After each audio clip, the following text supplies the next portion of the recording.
Eu quero começar perguntando, vamos falar um pouquinho sobre esse período. Quais são as doenças? Existem as doenças do outono?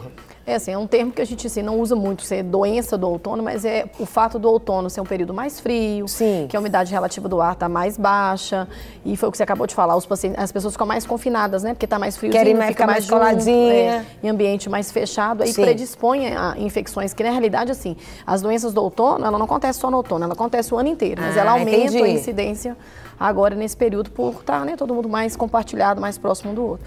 Aí vem as gripes, resfriado, vem todas aquelas ites que a gente conhece, né, sinusite, otite, e aí é uma gama de patologia que vem nesse período exatamente por essa aproximação das pessoas e, né, predispor maior a infecção respiratória de uma forma geral. Pneumonias, todas as questões pulmonares, esse período afeta mais, doutora? É, assim, na realidade, a pneumonia, ela tem o ano inteiro, a gente tem paciente que, né, é interno por pneumonia. Na realidade, aquela história antiga que muitas pessoas falavam assim, minha gripe virou uma pneumonia, isso na realidade não existe. Quando o paciente tem, a gente vai até diferenciar, às vezes, resfriado de gripe, mas quando o paciente tem uma infecção de via aérea superior ou inferior viral, aquilo ali vai predispor ela ter uma outra infecção. Porque, por exemplo, se ela tem uma virose qualquer, né, que é as famosas viroses, que é a gripe não é nada mais do que uma virose.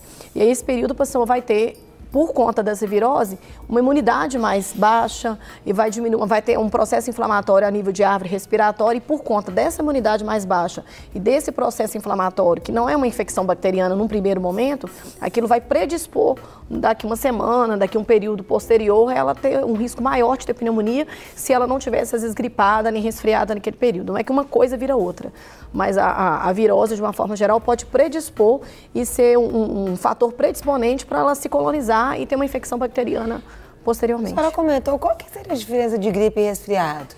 Pois é, quando a ideia de gripe e resfriado, assim, os mesmos patógenos podem causar os dois. O resfriado, de uma forma geral, é mais para influenza, essas coisas assim. A gripe está mais relacionada à influenza mesmo. O paciente, quando ele tem um resfriado, ele tem mialgia, ele tem um mal-estar, tem coriza, mas ele consegue trabalhar, ele não tem febre, ele está sentindo resfriado, mas o dia dele de serviço, o dia a dia, vai normal, ele consegue tocar bem o dia. Quando a pessoa está gripada, ela vai ter esses mesmos sintomas do resfriado, né, de coriza, de mal-estar, mas ele vai ter febre alta, vai ter prostração, é aquele paciente que não quer sair de casa, quer ficar deitado, porque ele não está dando conta, né, das atividades do dia a dia. Então, a gripe ela é um pouco mais grave, se a gente for pensar, né, ela é um pouco mais, os sintomas são mais exuberantes do que no resfriado comum, que os sintomas são sintomas mais leves. Existe remédio para gripe? Eu até umas fotos da cara dele, coitado. Tem remédio para gripe? Isso é verdade? Não é? Na realidade, assim, a gente pede para o paciente hidratar, essas coisas assim, porque se você tomar alguma coisa para a gripe agora, que esses xaropes que tem em farmácia, né, se, por exemplo, e se você não tomar nada, dentro de 3 a 5 dias você vai melhorar independente do xarope, né? Então, essas medicações que vende, muitas das vezes é para diminuir o sintoma de mal-estar, às vezes não aquela dor no corpo, aquela leseira total. Não necessariamente para tratar a gripe, mas para melhorar os sintomas, assim, gripal de uma forma geral. Agora, isso mais para o resfriado, né? A gripe em si, que quando a gente fala que é uma coisa mais grave, a gente tem que sempre orientar se o paciente tiver febre alta e tiver desconfiado que não é um resfriado comum, que ele está sentindo um pouco mais, dele procurar um atendimento médico.